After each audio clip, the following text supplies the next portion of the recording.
all, నేను మీ English teacher. Welcome back to our channel. I hope everyone is doing well. ఈరోజు కూడా మీ అందరి కోసం మరొక యూస్ఫుల్ వీడియో. ఈ వీడియోలో అయితే కిడ్స్కి సంబంధించిన సెంటెన్సెస్ ఉండబోతున్నాయి. పిల్లలతో అలాగే పిల్లల గురించి చాలా రకాల విషయాలే మాట్లాడుతూ ఉంటారు కదా. అయితే ఈరోజు వీడియోలో పిల్లలకి సంబంధించిన సెంటెన్సెస్ అన్నిటినీ ఇంగ్లీష్లో ఈజీగా ఏ విధంగా చెప్పాలో క్లియర్గా కొన్ని ఎగ్జాంపుల్స్తో ఇప్పుడైతే చూసేద్దాం. సో మీరు మాత్రం వీడియోని ఎక్కడ స్కిప్ చేయకుండా చివరి వరకు చూడడానికి ట్రై చేయండి. వీడియో గనక యూస్ఫుల్గా అనిపిస్తే ఒక్క లైక్ చేయండి. మీరు చేసే ఈ లైక్ మాకు ఎంతో సపోర్టివ్గా ఉంటుంది. So please like this video and also subscribe to English teacher for more such videos. ఇప్పుడైతే ప్రీవియస్ వీడియోలో నేను మిమ్మల్ని 2 క్వశ్చన్స్ అడిగాను కదా, వాటి యొక్క ఆన్సర్స్ని చూసేద్దాం. ఫస్ట్ వన్ ఈజ్, ఈ పిక్చర్లో కనిపిస్తున్నది జాపత్రి. ఇదొక స్పైస్. అయితే దీన్ని మనం ఇంగ్లీష్లో మేస్ అని చెప్తాం. నా ది సెకండ్ క్వశ్చన్ ఈజ్, ఇంత దూరం నువ్వు ఎలా నడిచావు? ఈ సెంటెన్స్ని ఇంగ్లీష్లో how did you walk so far ఈ విధంగా అడుగుతాం. ఇప్పుడైతే ఈ వీడియోలో మీకోసం 2 క్వశ్చన్స్ అయితే ఉంటాయి కదా. వాటిలో ఫస్ట్ వన్ ఈజ్, ఈ పిక్చర్లో కనిపిస్తున్నవి నల్ల నువ్వులు. అయితే నల్ల నువ్వులని ఇంగ్లీష్లో ఏ విధంగా చెప్తాం? What do we call them in English? Let me know in the comments. ఇప్పుడు మీకోసం సెకండ్ క్వశ్చన్.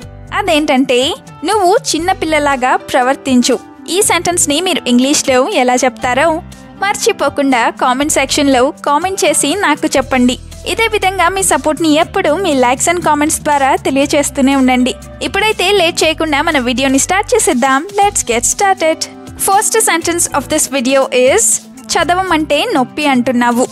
పిల్లల్ని ఏదైనా చదవమని చెప్పినప్పుడు అది నొప్పి ఇది నొప్పి అని చెప్తూ ఉంటారు కదా. అయితే దీన్ని ఇంగ్లీష్లో when I ask you to read, you say pain. Or when I tell you to study, you say that you have pain. Or you are in pain. ఈ విధంగా చెప్తాం. దీనికి సంబంధించిన 2 ఎగ్జాంపుల్స్ని ఇప్పుడు చూద్దాం. First one is, are you really in pain? Or are you lying? Are you really in pain? Or are you lying? అంటే నీకు నిజంగానే నొప్పి వస్తుందా, లేదా నీకు నిజంగానే నొప్పిగా ఉందా, లేక నువ్వు అబద్ధాలు చెప్తున్నావా అని. లయింగ్ అంటే అబద్ధాలు చెప్పటం అని. Now the example number 2 is, why do you say you have some kind of pain every time I ask you to read? Why do you say you have some kind of pain every time I ask you to read? అంటే నేను నిన్ను చదవమని చెప్పిన ప్రతిసారి నీకు ఏదో ఒక నొప్పి ఉందని నువ్వు ఎందుకు చెప్తావు అని. సెంటెన్స్ నెంబర్ 2 ఈజ్, అబద్ధాలు చెప్పడం ఎక్కడ నేర్చుకున్నావు? పిల్లలు ఎప్పుడైనా అబద్ధాలు చెప్తూ ఉన్నప్పుడు ఇలా అంటూ ఉంటారు కదా. సో దీన్ని ఇంగ్లీష్లో where did you learn to lie? Where did you learn to lie ఈ విధంగా అడుగుతాం. వేర్ డిడ్ యూ లెర్న్ అంటే నువ్వు ఎక్కడ నేర్చుకున్నావు అని. Now the first example is, if I ask you about your homework, you are lying. If I ask you about your homework, you are lying. అంటే నేను నీ హోంవర్క్ గురించి అడిగితే నువ్వు అబద్ధాలు చెప్తున్నావు లేదా అబద్ధం ఆడుతున్నావు అని. Another example is, from now on, you stop telling lies and finish the work given by the teacher and show it to me. From now on, you stop telling lies and finish the work given by the teacher or given by your teacher and show it to me.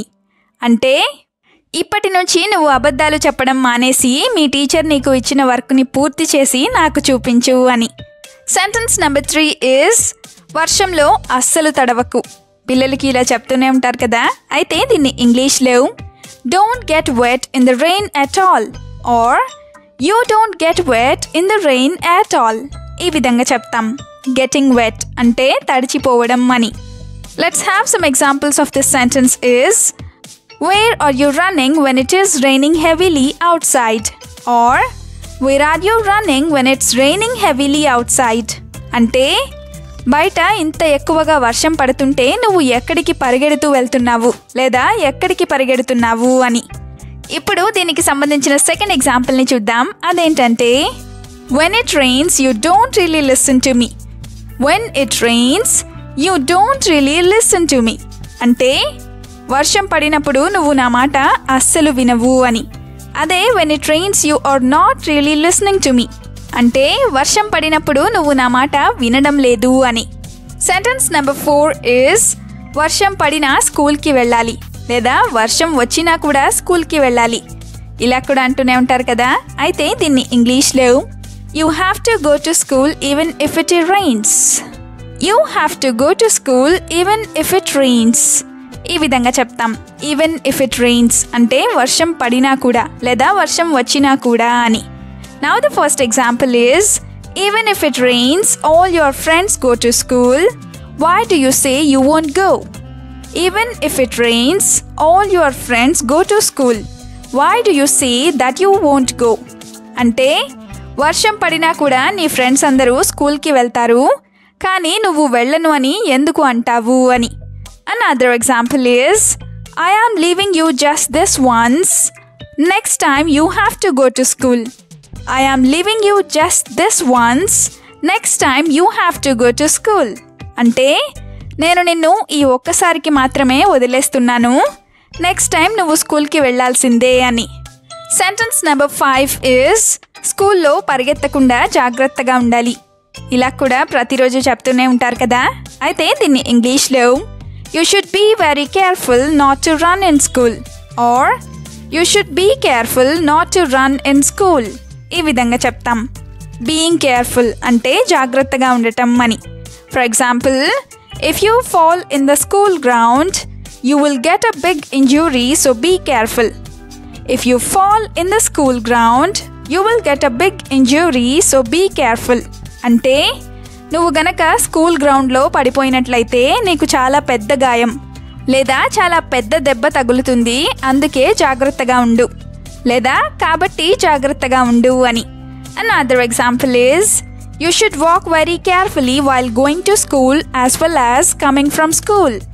You should walk very carefully while going to school as well as coming from school. అంటే నువ్వు స్కూల్కి వెళ్ళినప్పుడు అలాగే school నుండి వస్తున్నప్పుడు చాలా జాగ్రత్తగా నడవాలి అని. సెంటెన్స్ నెంబర్ 6 is నీ ఫ్రెండ్ బుక్లో చూసి రాసుకో. పిల్లల హోంవర్క్ కంప్లీట్ అవ్వనప్పుడు ఇలా చెప్తూ ఉంటారు కదా. అయితే దీన్ని ఇంగ్లీష్లో look in your friends book and write it in your book, or you copy it from your friend book. ఈ విధంగా చెప్తాం. అంటే నువ్వు నీ ఫ్రెండ్ బుక్లోంచి కాపీ చేసుకో లేదా చూసి రాసుకో అని. For example, you have to complete all your work yourself. I will not help you at all. You have to complete all your work yourself. I will not help you at all. అంటే నీ homework లేదా నీ work మొత్తాన్ని నువ్వే complete చేసుకోవాలి, నేను సహాయం అస్సలు చేయను లేదా నేను అస్సలు హెల్ప్ చేయను అని. Another example is because you are deliberately playing without completing. Because you are deliberately playing without completing. అంటే ఎందుకంటే నువ్వు కావాలనే రాయకుండా ఆడుకుంటున్నావు అని.